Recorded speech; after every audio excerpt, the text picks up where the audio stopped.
আসসালামু আলাইকুম। আমি মোহাম্মদ রাসেল ইমরান। আমি আজকে আপনাদের সামনে একটি নতুন ভিডিও নিয়ে একটি নতুন রোগ সম্পর্কে আপনাদের ধারণা দেওয়ার জন্য এসেছি। আমি আজকে যে রোগটি সম্পর্কে আলোচনা করব, সেই রোগটিতে আক্রান্ত হয়নি এমন লোক পাওয়া খুবই দুষ্কর। বলতে গেলে প্রায় লোকেই এই রোগে আক্রান্ত হয়ে থাকে।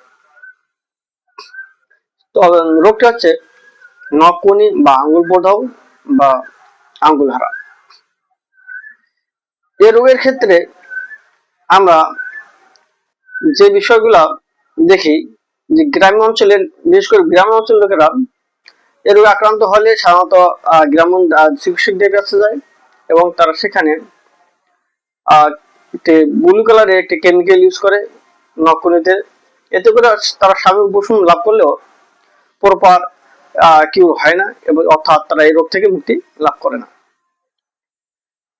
এই রোগে ম্যাক্সিমাম ক্ষেত্রে দেখা যায় কিষান কিশানীরা আক্রান্ত হয়ে থাকে। আবার অনেকে নখ কাটার সময় একটু বেশি করে কেটে ফেলার কারণে সেখানে ময়লা বা ব্যাকটেরিয়ার সংক্রমণ ঘটে, এই রোগে আক্রান্ত হয়ে থাকেন। তো এই রোগের গ্রামীণ অনেক টোটকা থাকতে পারে, তবে এই রোগ গ্রামীণ টোটকা দিয়ে প্রপারভাবে কিউর হয় না।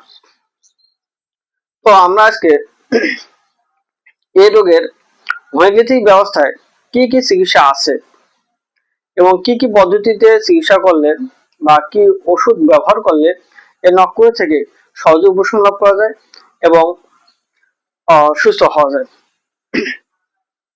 তো চলুন আমরা জেনে আসি এই হোমিওপ্যাথিক ব্যবস্থায় এই নখকুনির বা আঙ্গুল হারা বা আঙ্গুল প্রদাহের কি কি ওষুধ আছে এবং ব্যবহার করতে পারি।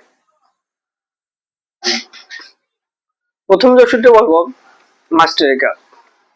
যদি আক্রান্ত স্থান ব্যথা থাকে এবং সেখানে সুচ ফোটানোর ন্যায় ব্যথা হয় বা হুল ফোটানোর মতো ব্যথা হয়, সেক্ষেত্রে এই মাস্টেরিকা ওষুধটি আমরা ব্যবহার করতে পারি।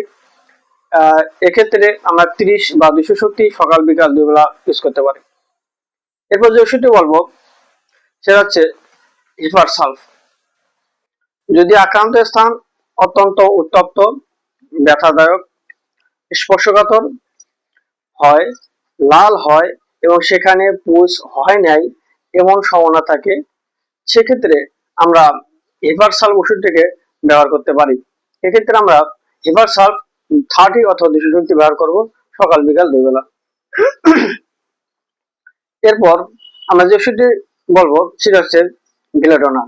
যদি আক্রান্ত স্থান উত্তপ্ত, লাল, দপদপানি ব্যথা থাকে, সেক্ষেত্রে আমরা বেলাডোনা ওষুধটি ব্যবহার করতে পারি। সেক্ষেত্রে আমরা 30 অথবা 200 ওষুধটি সকাল বিকাল 2 বেলা ব্যবহার করব। এই ওষুধটি অবশ্যই আমরা রাত্রিকালীন কোনো অবস্থাতে গ্রহণ করব না। এরপর যে ওষুধটি বলবো সেটা হচ্ছে সাইলেশিয়া। এটিও একটি এই আঙ্গুল হারা বা আঙ্গুল প্রদাহের একটি দ্বিতীয় অবস্থার ওষুধ। যে ওষুধটিকে আমরা, যদি পুজ হয় এবং সে আক্রান্ত স্থান অত্যন্ত ব্যথা হচ্ছে এবং সেখান থেকে ইয়েলো কালারের ময়লা বাইর হচ্ছে বা পুষ বাইর হচ্ছে, সেক্ষেত্রে আমরা এই সাইলেশিয়া ওষুধটিকে ব্যবহার করতে পারি। এক্ষেত্রে আমরা 30 অথবা 200 শক্তি ব্যবহার করব এবং সকাল বিকাল 2 বেলা। এরপর যে ওষুধটি বলবো সেটা হচ্ছে ক্যালকেরিয়া সালফ। যদি আক্রান্ত স্থানে কোন প্রকার ব্যথা না থাকে এবং সেখান থেকে ইয়েলো কালারের পুষ বা ময়লা বার হচ্ছে, সেক্ষেত্রে আমরা ক্যালকেরিয়া সালফ ওষুধটি ব্যবহার করতে পারি। এক্ষেত্রে আমরা 30 অথবা 200 শক্তি ব্যবহার করব অথবা বায়োকেমিক 6x বা 12x ব্যবহার করব। এছাড়াও আমরা কিছু গ্রামীণ পদ্ধতি বা সচেতনতার মাধ্যমে এই রোগ থেকে আমরা রক্ষা পেতে পারি। সেক্ষেত্রে হচ্ছে আমরা নখ কাটার সময় অবশ্যই খেয়াল রাখবো আমাদের নখ যেন আমরা খুব গভীর থেকে কেটে না ফেলি, এবং ময়লা বা বালু বা অন্যান্য মাটি বা অন্য কোনো বস্তু যেগুলো আমাদের শরীরে ক্ষতি করে এমন বস্তু যেন সেখানে নখের মধ্যে জমা হয় না থাকে, সেক্ষেত্রে আমরা খেয়াল রাখবো।